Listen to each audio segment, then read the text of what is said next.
क्या आपने कभी सोचा है एक मासूम सा झूला बच्चों की हंसी और खेल का प्रतीक अगर मौत का फंदा बन जाए तो। आज मैं आपको सुनाने वाला हूँ हमारे गांव की सबसे भयानक दास्तान भूतिया झूले की। और अगर हिम्मत है तो वीडियो को आखिर तक देखना, क्योंकि इस कहानी का सच आपकी रूह तक हिला देगा। भूतिया झूला एक डरावनी कहानी। हर गांव में कुछ ऐसी जगहें होती हैं जहां बच्चे जाने से डरते हैं और बड़े लोग तो उसका नाम लेना भी पसंद नहीं करते। मेरे गांव में ऐसी जगह थी। तालाब के किनारे खड़ा एक लोहे का पुराना झूला। दिन में वह बस एक टूटा फूटा खेल का सामान लगता था, लेकिन रात को उसके आसपास का माहौल बदल जाता था। कहते थे जब भी हवा चलती झूला अपने आप हिलने लगता, जैसे कोई अदृश्य बच्चे उस पर खेल रहा हो। गाँव के बुजुर्ग लोग साफ मना करते उस झूले के पास मत जाना, वरना वापस लौटना मुश्किल होगा। बचपन से यही बात सुन सुनकर मेरे अंदर अजीब सा खौफ और जिज्ञासा दोनों पैदा हो गए थे। मैं हमेशा सोचता आखिर उस झूले पर ऐसा क्या है, लेकिन जब भी रात होती तालाब की तरफ जाने की हिम्मत नहीं होती। मेरे दोस्त मजाक में कहते हैं तू बहुत डरपोक है, झूले के पास भूत प्रेत थोड़ी रहते हैं। लेकिन गांव के कुछ लोग कसम खाकर कहते कि उन्होंने आधी रात को झूले पर एक बच्चे की हंसी सुनी है। फिर एक रात मेरी जिंदगी ने करवट बदली।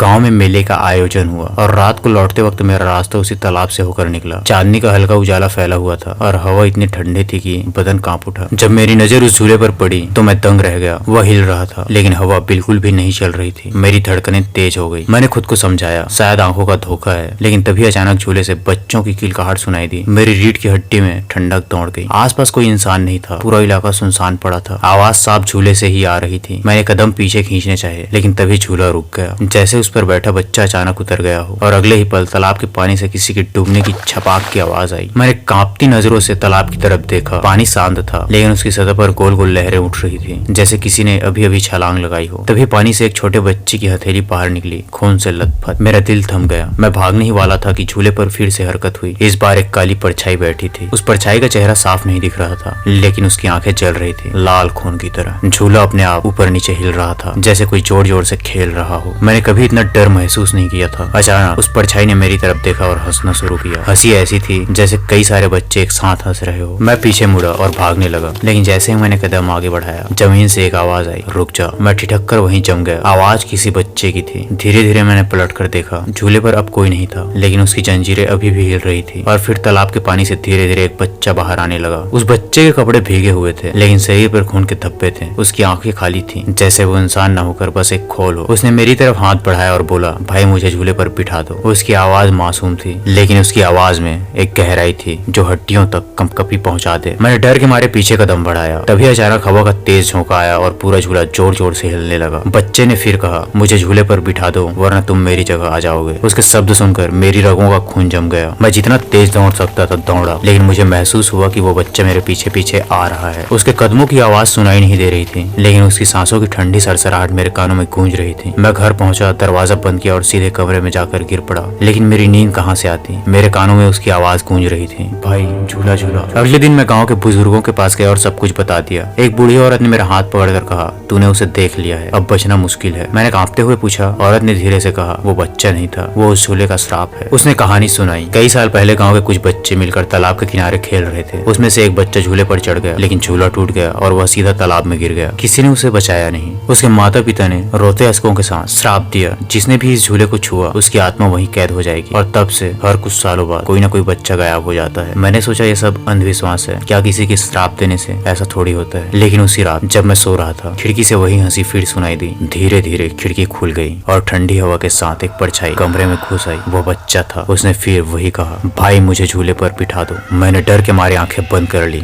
लेकिन जब खोली तो देखा मैं अपने कमरे में नहीं हूँ। मैं फिर तालाब के पास खड़ा था और मेरे सामने वो झूला था। इस बार झूले पर कोई नहीं बैठा था, लेकिन उसकी जंजीरें मेरी तरफ इशारा कर रही थी, जैसे कह रही हो आप बैठ जाओ। मैं भागना चाहता था, लेकिन मेरे पैर जैसे जमीन में गड़ गए थे। बच्चे की परछाई धीरे धीरे मेरी तरफ आई और मेरे कान में फुसफुसाई, अब तेरी बारी है। उसी पल मुझे धक्का लगा और मैं झूले पर गिर गया। झूला अपने आप ऊपर नीचे होने लगा। मैं चिल्लाया, रोया, लेकिन कोई सुनने वाला नहीं था। तभी अचानक मुझे तालाब में डूबते बच्चों की आवाज सुनाई दी। उनकी चीखें, उनका रोना सब मेरे कानों में गूंज रहा था। मुझे एहसास हुआ कि मैं उन्हीं की तरह कैदी बन चुका हूँ। अचानक मेरी आंखें खुली। मैं अपने कमरे में था, पसीने से लथपथ। मैंने सोचा ये सब सपना था, लेकिन तभी मैंने देखा मेरे हाथों पर जंजीर का गहरा निशान था, जैसे सच में किसी ने मुझे बांधा हो। उस रात के बाद मेरी जिंदगी बदल गई। दिन में सब कुछ सामान्य लगता, लेकिन रात को झूले की आवाज सुनाई देती, कभी हंसी, कभी रोना, कभी जंजीरों की खटखटाहट। मैं धीरे धीरे पागल होने लगा। एक दिन मैंने हिम्मत करके उस झूले को आग लगाने की कोशिश की, लेकिन जैसे ही आग लगाई तेज तूफान आया और बारिश शुरू हो गई। आग बुझ गई, लेकिन झूले की जंजीरें और चमक उठी और उसी पल तालाब से कई परछाइयां निकलकर मेरी तरफ दौड़ी। लोग कहते हैं कि उसके बाद मैं बदल गया। मेरी आंखें अब पहले जैसी नहीं रही। मैं अक्सर तालाब के पास खड़ा दिखाई देता हूँ, खुद से बातें करता हुआ। और जब कोई मुझसे पूछता है कि मैं वहाँ क्यों खड़ा हूँ, तो मैं बस मुस्कुरा कर कहता हूँ, भाई मुझे झूले पर बिठा दो। तो दोस्तों, ये थी भूतिया झूला की कहानी। लेकिन सवाल अब आपसे है, अगर आप उस झूले के सामने होते और कोई बच्चा आपसे कहता भाई मुझे झूले पर बिठा दो, तो क्या आप उसकी बात मानते? अपनी राय कमेंट में जरूर लिखना। और अगर आपको ये कहानी डरावनी लगी तो वीडियो को लाइक और चैनल खूनी कुआं को सब्सक्राइब करना मत भूलना, क्योंकि अगली बार मैं आपके लिए और भी खतरनाक कहानी लेकर आऊंगा।